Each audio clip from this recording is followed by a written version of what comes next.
Not the typical response you get from Golden State. I'm going to try again. Good morning. Good morning. A little bit better. All right. Welcome to Northern Kentucky University. I am Ashish Vaidya. I have the honor and privilege of serving this great institution as its sixth president. On behalf of NKU, I would like to welcome United States Senator representing the Commonwealth of Kentucky, Senator Rand Paul. I'm delighted that Senator Paul chose NKU to engage in the discussion about his most recent Good to see you. I feel like I've met you before. NKU's mission is to deliver innovative, student-centered education to empower our graduates to have fulfilling careers and meaningful lives while contributing to the economic, civic, and social vitality of the region. Our vision is to be nationally recognized for being a student-ready, regionally engaged university that empowers diverse learners for economic and social mobility. And hopefully we'll get a chance to talk a little bit about that during the panel discussion. Earlier this year, our campus rolled out our strategic framework, Success by Design, which is focused on three core pillars. Number one, student access and opportunity. Number two, completion. And number three, career and community engagement. We appreciate legislation that allows our students to fulfill these pillars and achieve their dreams. Before I invite Senator Paul to the podium to share a few remarks, let me give you a brief introduction about the senator. Hailing from Bowling Green, Kentucky, Senator Paul was elected to the U.S. Senate in 2010. He has been an outspoken champion for constitutional liberties and fiscal responsibility. He grew up in Lake Jackson, Texas, and attended Baylor University, graduated from Duke University Medical School in 1988, and completed a general surgery internship at Georgia Baptist Medical Center in Atlanta. Upon completion of his training in 1993, Dr. Paul and his wife Kelly moved to Bowling Green to start their family and begin his ophthalmology practice. During his free time, Dr. Paul performs pro bono eye surgeries for patients across Kentucky. Additionally, he provides free eye surgery to children from around the world through his participation in the Children of America's program. Most recently, the senator traveled to Guatemala and Haiti on a medical mission trip with the University of Utah's Moran Eye Center. During his time in Guatemala and Haiti, over 200 patients were served, many of them blind with cataracts, had their vision restored. Dr. Paul's entrance into politics is indicative of his life's work as a surgeon, a desire to diagnose problems and provide practical solutions, whether it be in Bowling Green, Kentucky, or Washington, D.C. I suspect the latter might be more of a challenge these days.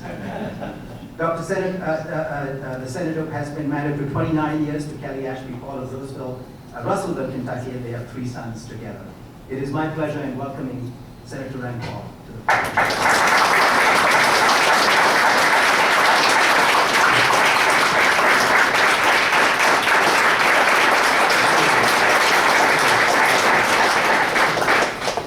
Thank you to Northern Kentucky University. In fact, this is the first university that we have come to talk about our plan.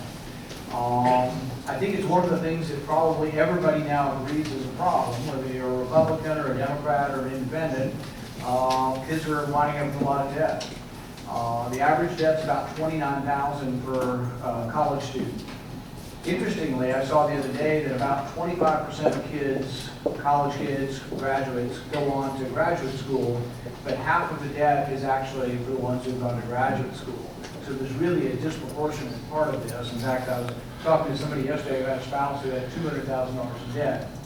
I think she'd gone to graduate school. So graduate school is a big part of this. But trying to figure out how to get people, the ability to pay for this is a challenge. Now, there are two sides to it. We do a lot of help. In fact, I spoke with a college president recently who says for those who live at the poverty level, there's lots of grants out there, and the vast majority of grants actually are enough to pay for most of the tuition for those who are very poor. So a lot of the problem actually isn't the poorest among us, it's actually more middle class and others that are having trouble paying these debts. Even people with good jobs who get jobs as they get out of graduate school, it's hard to pay a $200,000 debt. I look around at my staff, most of whom are under 40 in Washington and here, they all tell me they still have debts, and many of them have been out of school for quite a while. So people are interested in this. There have been proposals from the other side of the aisle to make it free. Some of us are doubtful of promises of free because we kind of think nothing really in life is free. It's got to come from somewhere. I've just finished writing a book where we examined some of the free college proposals in Scandinavia, And yes, they have free college, but they have massive taxes on their working class and their middle class to pay for it. They actually do the opposite of what's being proposed here. In Scandinavia, throughout the Scandinavian countries, most of the bulk of the taxes is working class and middle class. 25% sales tax in most of Scandinavia, or a VAT, and 60% income tax starting at $60,000 in Scandinavia. So it isn't really free. You do pay for it in one way or another. The proposal we have is, rather than create a brand new program to try to pay for college education out of the tax base, is to try to get incentives for people to save. The problem with simply adding it on to what we do in Washington is we already do a very crummy job at balancing our budget as it is. With the current spending of what we spend money on, we're about $1 trillion short. And people say, well, whose fault is that, Republicans or Democrats? And I say, yeah. It's really both parties. I mean, both parties want to spend it on different things, but both parties are responsible. There's nobody really innocent of having responsibility up there, or not many. But with this, I've tried to look for a way to try to help people, and I try to think of things as a problem and try to figure out how do we get beyond sort of the partisan divide to figure out how we can fix it. And so we looked at something that already exists, that a lot of people already participate in, and tried to say, how could we use something that already exists to help people with college education? And so we decided we'd look at, and other people have looked at this in the past, but we decided we'd look at 401ks and IRAs. People already have the ability to save, and you're able to save, you don't have to pay tax on that money. Now, ultimately, you do have to pay tax when you take it out when you're retired, but what we're looking at is a way that you can use that money that you put into your 401k and pay for college. And we've already had some of the responses from some of the people who don't like the idea. You always hear from them loudest. And they're saying, oh, it's terrible, people are already not saving enough for their retirement. You're going to take out of their retirement account to pay for college. So actually, a lot of the people that are making these complaints are the people who manage money in the stock market, make money by that money staying exactly where it is, and aren't very happy about it going to a different purpose. So they're self-interested, is one thing to say. But what I would also say is this. We're not necessarily saying if somebody has like $2,000 in their retirement, take all of that and pay for college and that's the answer. What we're saying is you get to pay for college with pre-tax money. So let's say you've graduated, you're an average college student, you have a $29,000 debt. Well, and you're paying, let's say, $100 a month towards your debt. Right now, you're paying for that after tax. So you got to earn $150 to pay $100. We're just simply saying take the $100 you're paying for your student debt, put it in your IRA, and then back out of your IRA. Now, every $100 you earn actually goes all towards your debt instead of having to pay taxes. So it isn't just about taking money. If you've got a bunch of money, it still makes sense to take it out, because if your student loans are 6 or 7% and you're making 2%, it's a better investment just to go ahead and take it out. But the reverse might be true. It might be a good investment to keep it in right now, but nevertheless, if it's a good investment to keep your retirement where it is, take your money you're paying for your debt and funnel it through. But our solution is even bigger than that. Our solution says that each of your parents can give $5,000 and you can. So if you have enough money for college and you're paying for it, which is a lot of the middle class and the upper class, because the poor already have lots of grants. So if you're in that category, you have some money to save, you can do $5,000 for mom, $5,000 for dad, $5,000 for student. Every year, $15,000. You know, my kids, two of my kids went to UK, and that's pretty close to what their tuition was. I'm thinking about each year was about $15,000. And pay for that with pre-tax. But if you plan several years ahead, you can't do $5,000 a year, maybe you do $2,000 a year since the time they're born, or $1,000 a year. But paying for it pre-tax. Now, some will argue, well, this is going to take away money from the Treasury that already has a debt. You're right. If you get a tax deduction, you don't pay as much in taxes, perhaps. However, most of the tax isn't going to occur on your IRA funds until later on, but it could produce some of the payments to the government. So what I would say is we have to balance that with, right now there's $1.5 trillion worth of student debt. There are some estimates that 40% of it is in danger of default. So you say, well, you might reduce taxes by giving people a deduction, letting them take college out of their IRA. Yes. But if you do nothing, you might have 40% of the students default, and which is going to be worse. So I think we should do this. But this is the half of the equation that is the cost of college. This does nothing to bring down the cost of college. That's part of the problem of what we have in Washington. Everybody comes to Washington and says, we need help paying for college, but nobody comes to Washington and says, hey, this is how we bring down the price. And I can tell you it's fairly simple and fairly complicated at the same time to bring down the price of college. It's supply and demand. Supply and demand works everywhere, and it works in colleges. The supply of colleges is fairly fixed. And I have to put your hands over yours when I talk about it. You got to allow more colleges, you know, and probably more than more colleges is you probably have to allow more online college courses. And universities are starting to do this, but many universities have had the same price for online as in-house. There's some, though, that are offering it at a discount. Georgia Tech is a highly esteemed engineering school, and they have an advanced engineering program that is for half the price now. If you take it online, they have students out of England getting, you know, an advanced degree in engineering from them who never show up at all. So there are ways that you can bring price down through online education. Those innovations, I think, are going to happen. So there are two halves of the equation. One is how we meet the cost, and then the other is how we bring down the cost. What we're talking about is just meeting the cost of education. We think it's an innovation, at least worth the debate. We're going to have a little discussion, and we'll go down the panel and see what people think, see what questions people have.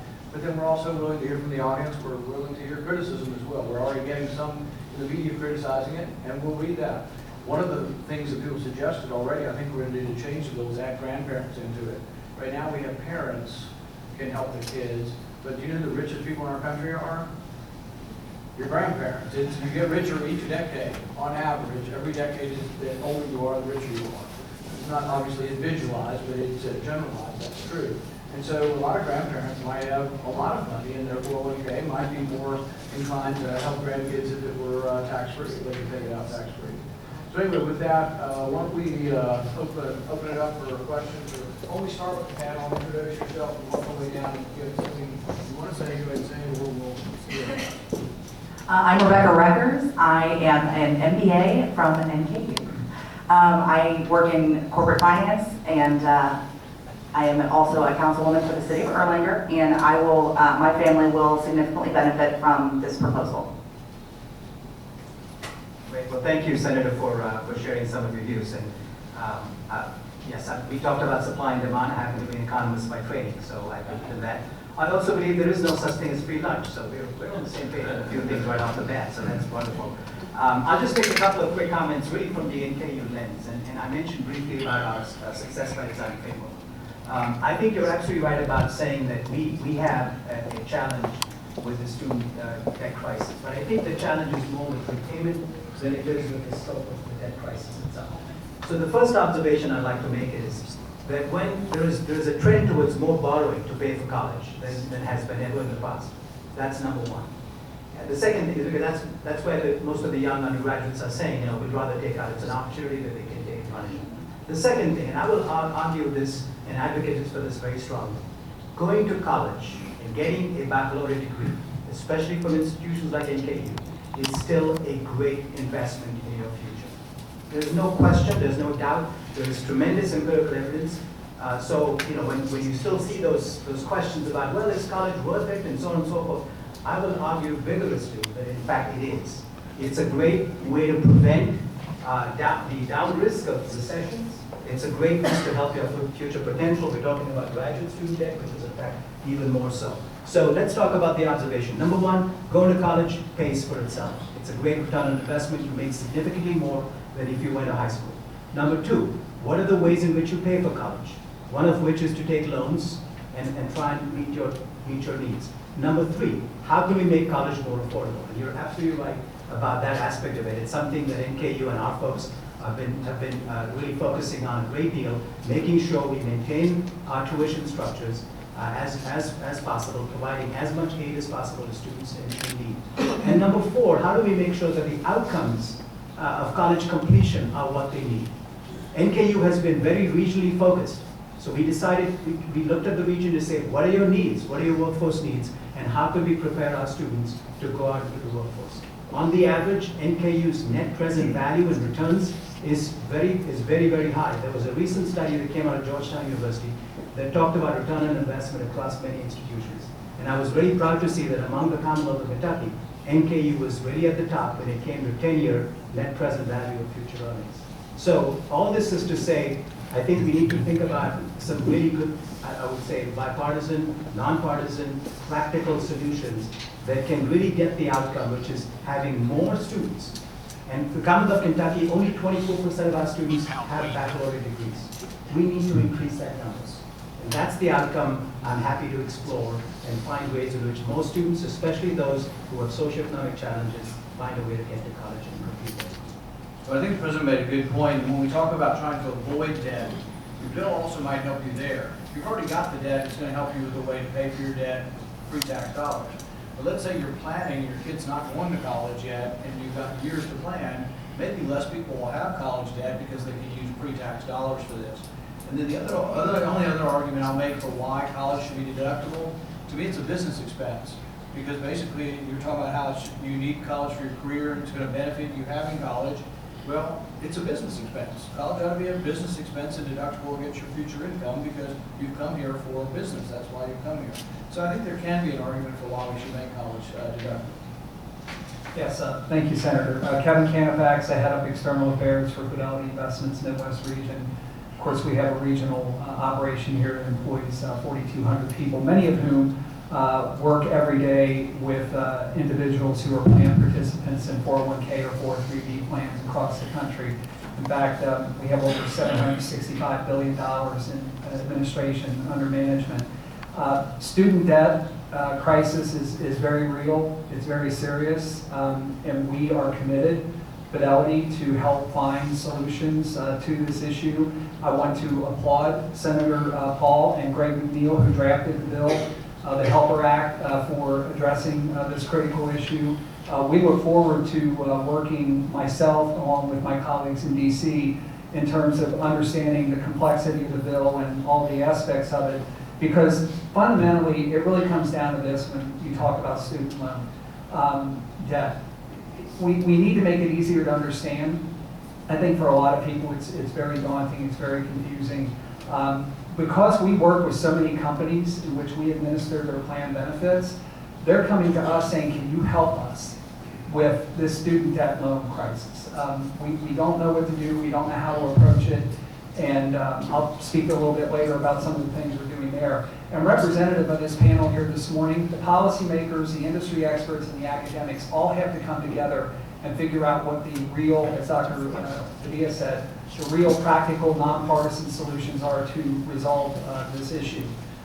It is, as I said, very significant, but Fidelity, again, is committed as an industry expert, as the largest provider of 401k, 403b plans, simple IRAs in the marketplace, to helping to address this issue. Thanks, Kevin. I want to make one quick comment on that before I forget the comment.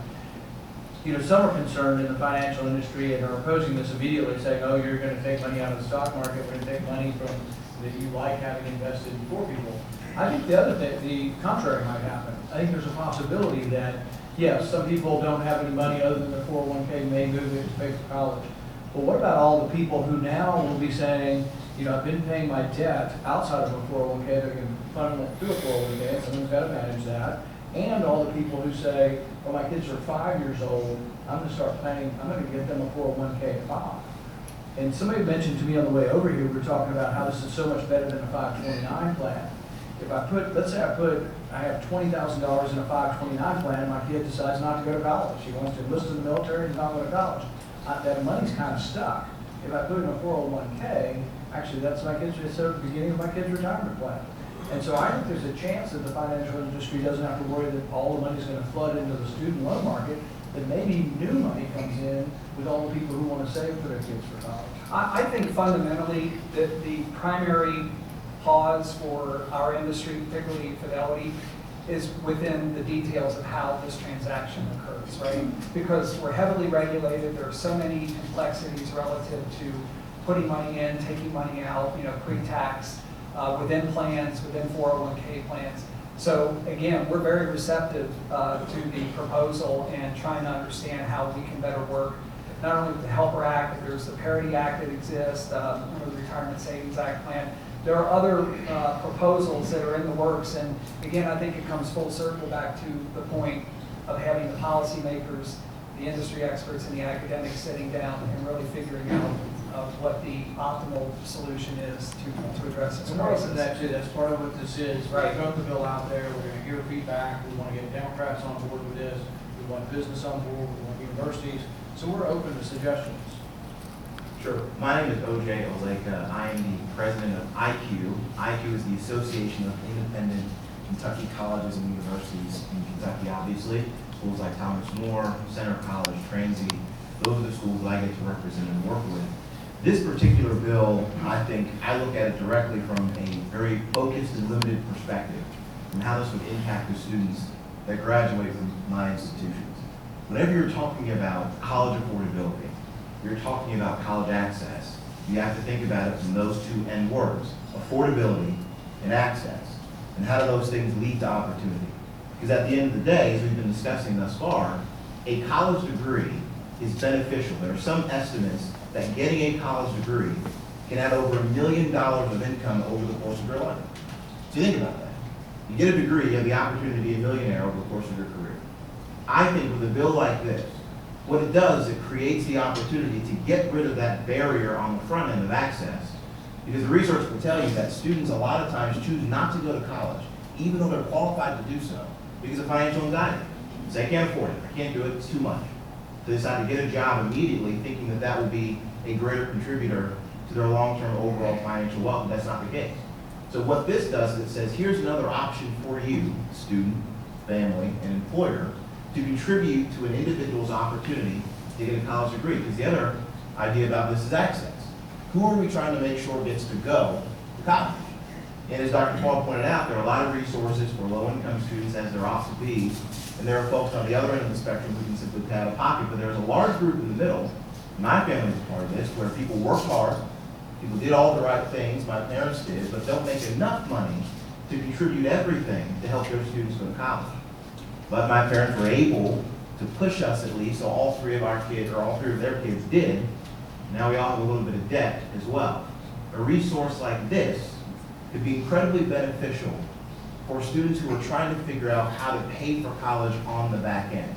And when I talk to my presidents about this, they don't have anything negative to say. They say their biggest interest is with the employer aspect.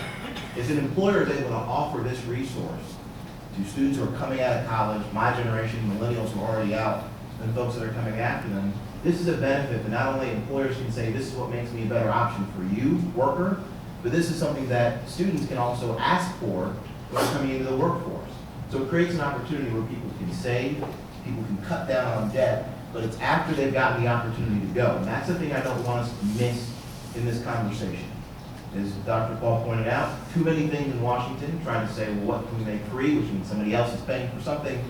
This is saying, what can you do as an individual to really bet on yourself to be a millionaire over the course of your career? OJ makes a good point. That's another aspect of the bill we haven't talked as much about, is that we're in a real tight labor market where companies are having to offer things. You got to induce people to work for it. I mean, that's a great place to be if you're looking for a job. But one of the things they say that people want, the new employees, they want help with their student debt. So you can help now, and I think it's up to the $5,000. Greg can answer if I'm wrong. Right now, employers can give $5,250, but it counts as income to the individual. Yes. So if your employer wants to help pay for your student debt, they can give $5,000 towards the debt, but it's after tax. Our bill would make it pre-tax. So if I worked for Fidelity and Fidelity really wanted me, which I'm sure they would, and so I went to work for them, they offered me a $5,000 a year bonus they would pay. Right now, I would be taxed on that, and I have $3,000 or whatever. But if our bill passes, the whole $5,000 that they put into the account that then I take out would be worth much more because it wouldn't be taxed. And this also, once again, gets to there might not be less money in 401ks, there might be more money going in 401ks, which I think is the argument we need to have, because a lot of the pushback we're getting is from industry right now, worried that they will lose business from this bill. But I think in reality, the best way to look at this is your IRA was only for retirement, so it could stick around a long time. It goes to place and it just sits there. But now this would be an in and out thing, but it's also going to be a lot more money coming in and flowing through the 401ks, which I think would be ultimately good for business. If I may just add to the Senator's comment and OJ's about employers.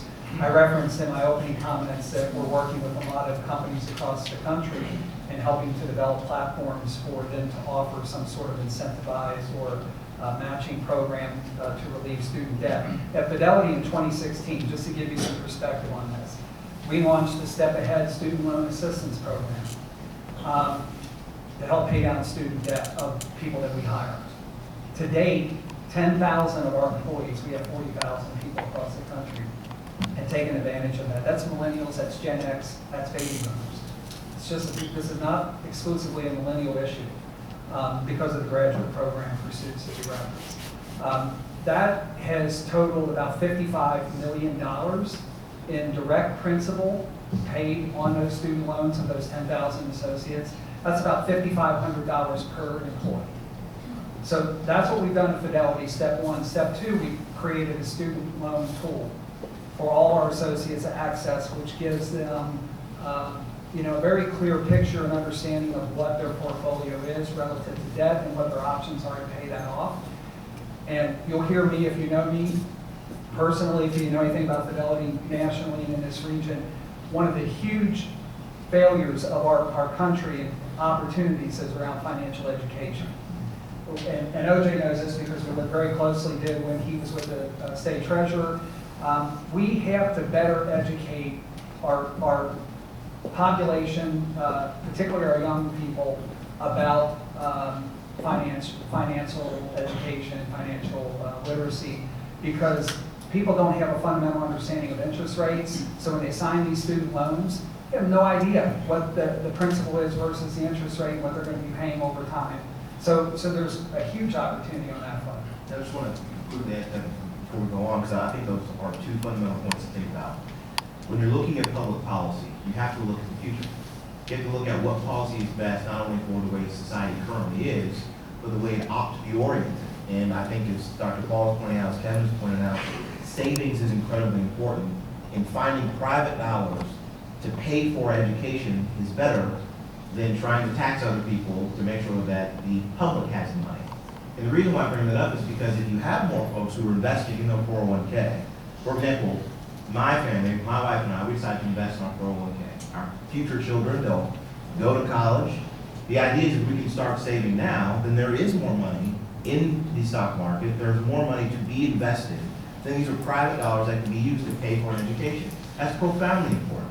Imagine if my entire generation, because of financial literacy, because we started to think more intently about where our 401k dollars would go, we became more financially literate, financially educated, and financially empowered.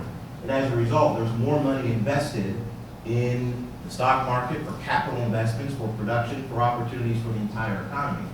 This is a bill that can reorient how our country looks at financial investment through educational opportunity. Those are two things I think are important. And imagine that this is a whole new market of people.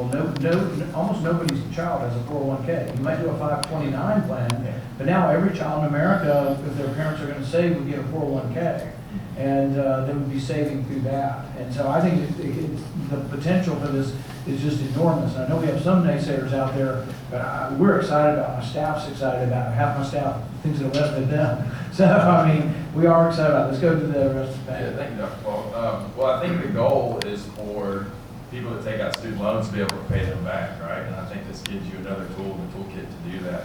I'll give you my brief background. I'm from Georgetown, Kentucky. I went to a private liberal arts college in Birmingham, Alabama. Came back here and went to law school at Chase and just graduated.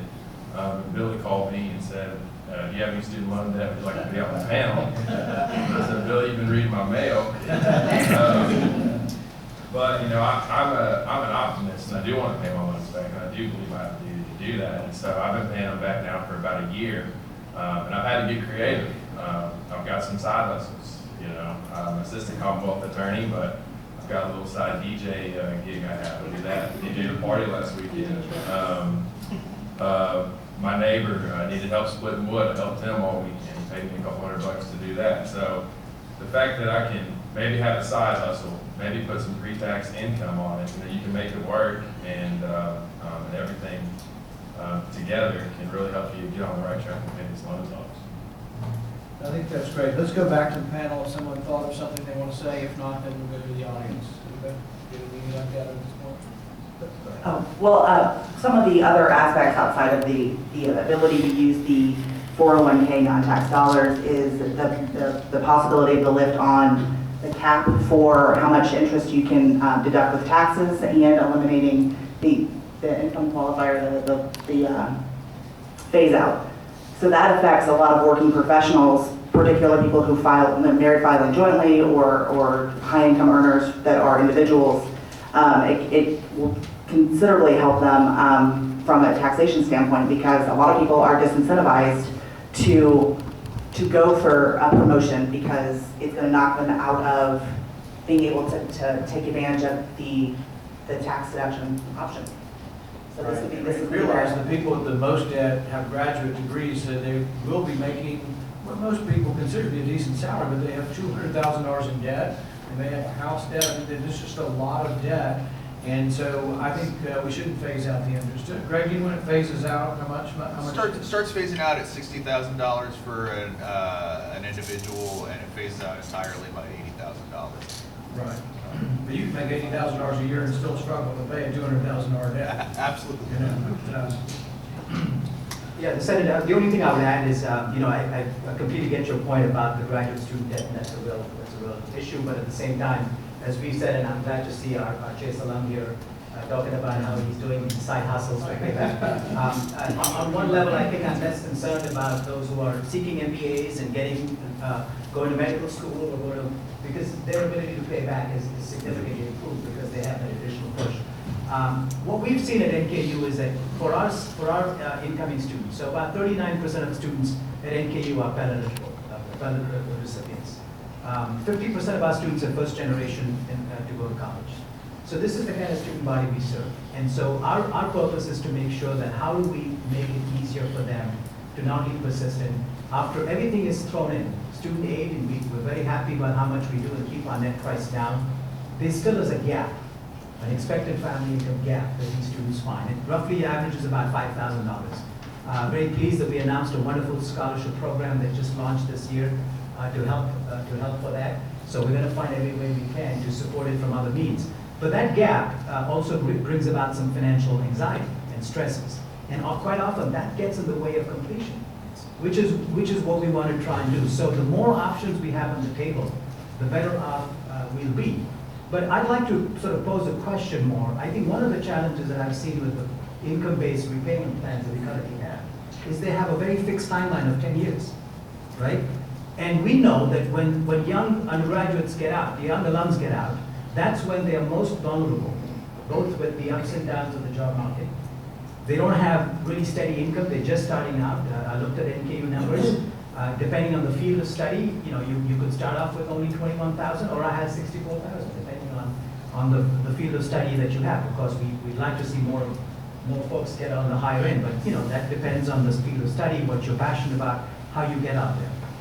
Making students pay in their first 10 years of their income earning, I think, is a challenge. They are much better in a position to pay when they are earning higher incomes further down the road. And so I'm curious if there's a way we can sort of rethink this model and really sort of use it like the payroll tax. You pay less at the beginning and you pay more when you're earning higher income. That way, you have the ability to at least manage those payments in a much meaningful way, and not so much when you are most vulnerable in the early years right straight out of college. I think it's a good point. I'm not sure I have an immediate answer on it because it has to do with the negotiating of the loan contract, and some of it's what you decide and what you have the power to negotiate. Then you could say you might have more leverage. If people are not negotiating individually, if they're negotiating as a group. So if there are a way that colleges could negotiate with lenders, as a body, it might give more leverage to your ability to dictate your terms on. So actually, with my student loan that I have, that I proudly took out to get my advanced degree, they do have 4 levels of repayment, but that's an agreement made with the loan servicer. So they have it to where for the first 2 years you pay X amount of dollars, and then after that it goes up to a different amount, and you gradually increase what your payment is so that you can get out of that debt within a certain time period. So they do have those available, and again, I'm speaking just with my personal experience, but I know those programs are available, but I don't know if all loan servicers offer that as an option, as a way to get out of debt with starting with a more nominal figure right out of underwrite. Any other points from the panel? Just a quick one. Another idea about this is finding loans from a different location. Kentucky has the Advantage Education Loan, comes through KIA, the Kentucky Higher Education Assistance Authority. And one of the things that they offer is a loan that comes at a lower interest rate than what the federal government offers. And part of the margins of that goes to pay the staff and offer different resources for students. So you have a loan that doesn't require any federal dollars, that costs less for students, but not every institution, certainly not all the students know and take advantage of it, partly because of FAFSA really taking first right of refusal. So an interesting option, I think, would be if state-based, non-tax focused loans, if I could use that garble of a sentence, if those were focused more in terms of the priority, I think that could be helpful as well for lowering costs for students. I'll just say one thing. This bill encourages students or graduates to pay the loans back. I think there's a very toxic ideology right now that just seeps into your boards and a lot of my friends' boards. This woe is me, I can't do this. And it perpetuates your psyche, and you get those letters in the mail and they stack up on the mantle, and this is just gives you a way to start working down at that. Well, we go to the audience. Anybody in the audience have a question or comment? We've got a microphone. All right, Hannah. And then next we've got Kristen. As a high school senior looking to start college next year, what is the possible time frame that this bill can go into effect after it's passed? I need you to come to Washington. I need to help me. I wish I could tell you that it just happens. I think it's a great idea, but they talk about legislation being like making sausage. It's a messy business. Politics intervene. So will some people say they don't want to do it because I'm for it? Because they're of a different party, maybe. I think the problem is so universal now that people on both sides of the aisle know it's a problem. And so it's now we agree on the problem, we've got to figure out how to agree on the solution. We're just getting started, so it'll take a while. I've introduced it to many Republicans in my caucus. I'm starting to talk to some Democrats as well in the Senate. The goal is to have a Democrat co-sponsor, at least one to begin with, and then we do the same in the House. We have a Republican that's interested in introducing in the House. I'm going to have him try to find a Democrat as well. Once it gets introduced, then it's like, if it's something you're interested in, it's like you calling your representatives or senators and saying, please co-sponsor the bill. That's sort of the way a bill develops momentum. And then if it gets enough momentum, then we go to leadership and say, look, we have 50 senators signed on as co-sponsors, then you have a chance of getting a vote. But the first obstacle we have to overcome is if there's a partisan thing. And in the middle of a presidential election, it's hard because everybody has, most of the presidential Democrat candidates have their own plan. And 2 or 3 of them, their plan is free college for everyone. Or I would say ostensibly free college for everyone. But that's their plan. So they probably aren't going to sign on to my plan. But there are some moderates on the other side, and I would say Senator Klobuchar is a possibility. I plan on setting an appointment up to talk to her. I see her as someone who wants to add up the dollars, and while she's for helping people, wants to, there aren't unlimited dollars. I think she believes that. And so she might be a possibility of somebody I could go to on the Democrat side. And but that's what it takes. And so I can't give you the expectation it's going to happen tomorrow, but nothing happens if we don't try. That's why I got involved in this, and hopefully people of your generation will help us. So while the senator is doing his hard work in Washington, D.C., I hope you haven't wasted time in applying to NKU, and we'd be happy to have you here. Senator Paul, good morning. My name is Kristen Baldwin with the Northern Kentucky Chamber of Commerce. Thank you for coming today. President Badia, thank you for hosting us at NKU. Kevin, great to see you as a great chamber member. Appreciate you being on the panel today.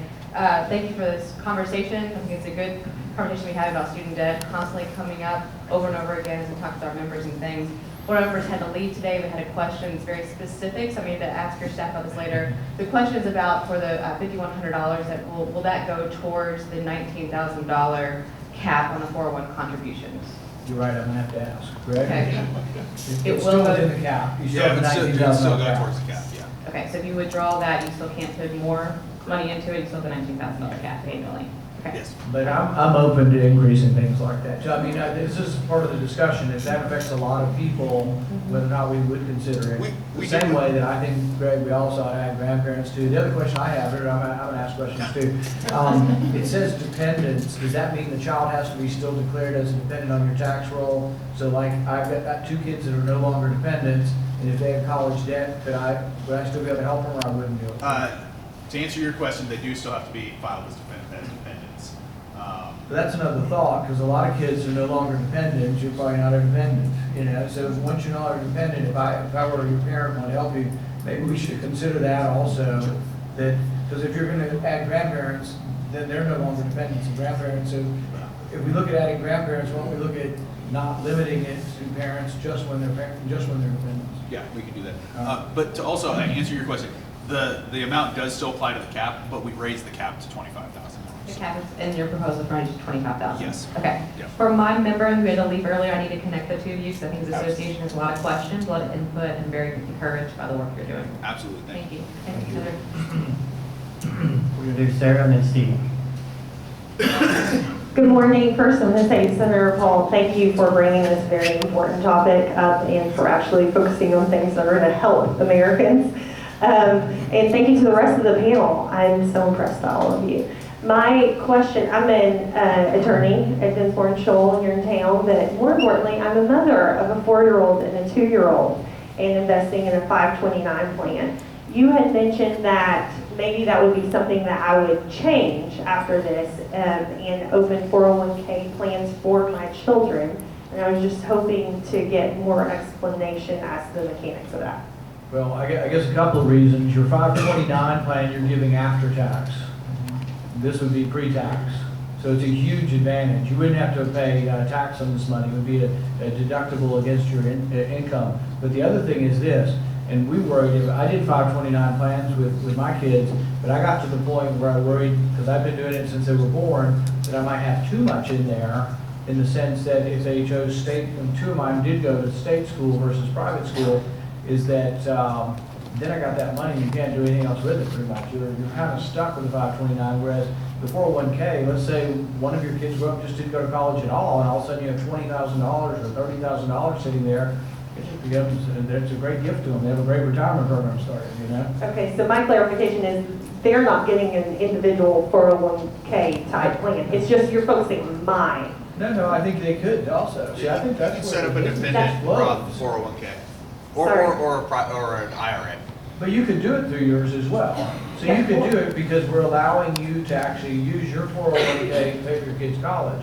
But the thing is since you can each do $5,000 a year, if you have enough savings, you'd set up one for your college too. You would put $5,000 in, your husband would put $5,000. But see, this is the brand new market, and the real business opportunity here is that everybody with kids in America who is willing to and wants to save will set. Everybody's doing 529 now. Will switch, I think, to a 401k. Right. Because you'll want to have the freedom to do it pre-tax, and you'll want the freedom to, if your kid doesn't go to college, they still can keep that money for retirement. I think that should be music to Kevin's ears. My 529 is not with We're fidelity. trying to make it feel like it's Yeah, there won't have to be a conversation around that for sure. So you could also split, to kind of think about this from a parent perspective. You could use if you have whatever total amount of dollars you want to spend on the 529, you can put a portion of that into a 401k, keep some of it in a 529, because you can use some of those expenses now for K-12 educational expenses and some other resources. So it becomes one of those where you think, what is the total pot of money that we're willing to put aside for education? $2,000 to $5,000 to $500, whatever it might be. With this bill, you have the option to set some aside in the 401k for you, for your kids, your husband's 401k, and also the 529. Again, it's this menu of options that you can use for whatever would be beneficial to you and your family. Yeah, it's OJ said.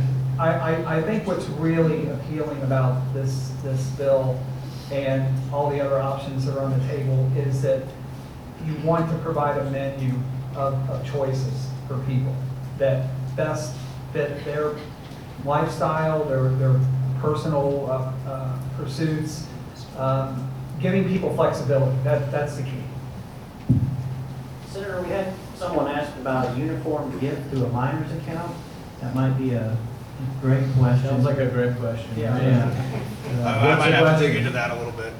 Okay. Yeah. There's a Oh, I know what you're talking about, that you can give a certain amount to your kids each year. yes. Yeah, I think it's like 10,000 or something, and you give that tax-free. You can't give your kid 100,000, or if you give your kid 10,000, so you could fund your kid's IRA, basically, because obviously your 1-year-old doesn't have income unless they are lucky enough to have a trust fund or something, but if you want to put money into your child, you can set up one for the child, and then you're allowed to give them, you can only put 5,000 in a year, but you're allowed to give 10,000 as a gift. So you could easily put 5,000 in for your child, or 1,000, or whatever you can afford. You can do that for your child in a 401k. And this plan won't affect that at all? I don't think we do anything to change No, that. that doesn't change that. Morning, Senator. More of a clarification question. I just want to make sure that this would also apply to 2-year vocational and technical education schools as well, like Gateway or Cincinnati State, because we have in some of our school districts, failing school districts, where 1 in 4 kids don't graduate, and only the other remaining 3, only 1 goes to college. And sometimes a great way to rise out of poverty is for a kid to get a vocational or technical degree, to be a plumber, an electrician, or something like that. And that debt could also be really problematic for something like that. No, I agree completely. Do we define the schools? It sounds like As long as they're eligible for federal student loans, Yeah. So, yes. which community colleges are. And on cue, President of Community and Technical College in Northern Kentucky, Gateway, and by the way, you're welcome to Gateway as well. Just so that we all remember that, the United States created a very unique form of affordable access to education and training and to getting a great start in life. That's the community and technical college systems across our country. So I would like to see perhaps as part of this, tied into the Higher Education Act reauthorization, something that provides an incentive to really leverage fully the advantages that can come through the community and technical colleges, and then for those that want to go for the baccalaureate, and then for the master's and doctorate degrees, which are wonderful things, to be able to fully leverage the assets that we have as a nation. And then thinking about how policy and how companies can work together, because I think there are opportunities, to this gentleman's point, if MUBIA would like to provide incentives as part of apprenticeships, and then you've got people graduating with no debt. We have a student of ours that was went through our dual credit program, graduated at 19, has worked at Deloitte, is now working in HR at one of the main companies here, and she has no debt. And we're hearing more and more of our students that are getting through college without debt. And so I think, again, it's a way to take full advantage of the act. Thank you, Mr. President. Next, we have TJ and then Sarah. So mine's less of a question, more of a comment, particularly about cap and phase out. This is especially beneficial to families with single parents. My mother makes far more than the requirement to qualify to have interest deducted from their taxes. However, college is still relatively unaffordable for us. Had I not gotten a scholarship, I would not have gone to college. My sister is going to be graduating in a significant degree of debt as a pre-med student going on to med school. One of the things that my mother's done is try to help as much as possible, but whenever you're paying taxes on student loan interest, it gets even worse for her.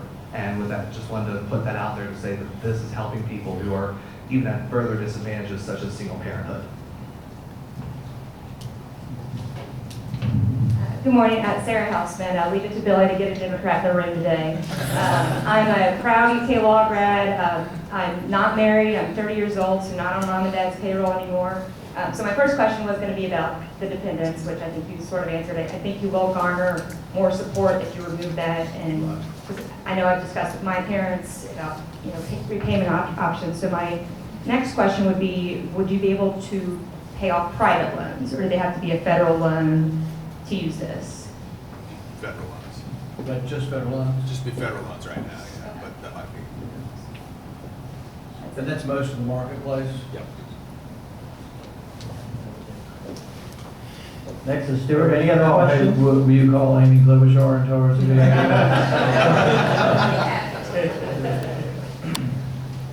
Stuart Newberger, King County Government Academy graduate. My question is regarding what about teachers who have student loan debt? You would qualify for this. And regarding teachers with student loan debt, like what if they have to choose between their retirement plan for the regular retirement plan and their teachers' retirement plan and then the regular retirement plan? How would that qualify or differ? That's a good question, because I guess teachers don't have do they have 401ks and, or they just have the teacher's pension? So they wouldn't be, it'd be more complicated. I'm not sure what the answer is to that, but I have heard the discussion that there's problems with the pension not having its money already. So I don't know. I mean, but that's a good question, and I don't have an answer, unless somebody else has a suggestion on it. Well, and I defer to Greg here, but I mean, if there's the IRA option, there's the Roth IRA option, anybody who. You're right, they can set it up otherwise, they can go ahead and do it, if they have enough earnings and they have enough ability to save, they can go ahead and set one up outside the teacher's pension, so it's like anybody else, like, if you want to set up one for your child, you're going to set up a new plan anyway, so it could happen. Next question back here.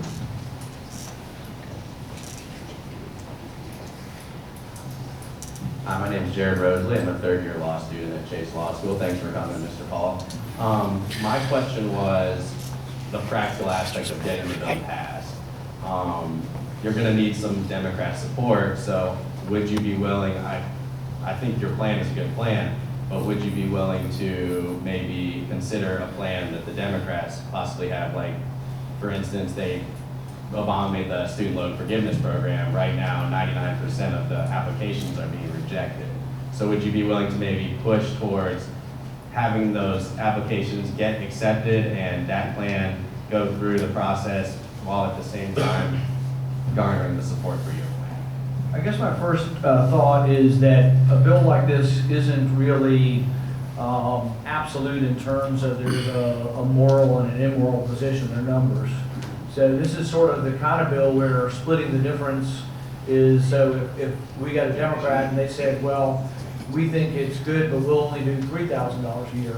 Sure, I'd split the difference, you know. It's less of a good thing, I think, but I would go ahead and take that, because you might make the argument, well, the deduction at $5,000 for 3 members and grandparents gets too big, and it's a lot less money that comes into the treasurer, you know, so they can make that argument. And so I'd be willing to split the difference. On the other, on the loan forgiveness, I'd have to look at, I just haven't really looked at that enough to see if that's one thing we would make a difference on. But I tell people that there should be more room for compromise on things that are purely numbers like this. This shouldn't be emotional. Everybody agrees that there's a problem. Everybody wants to fix it. Now it's sort of figuring out what is the in-between that everybody can choose. But you'd be surprised, it isn't that easy. Because what happens is people kind of get in their own tribe, and they go over here, and then when we do talk and we intermix, sometimes people are just sort of set in their ways and they're just not willing to. But there are some people, and like I said, I mentioned one.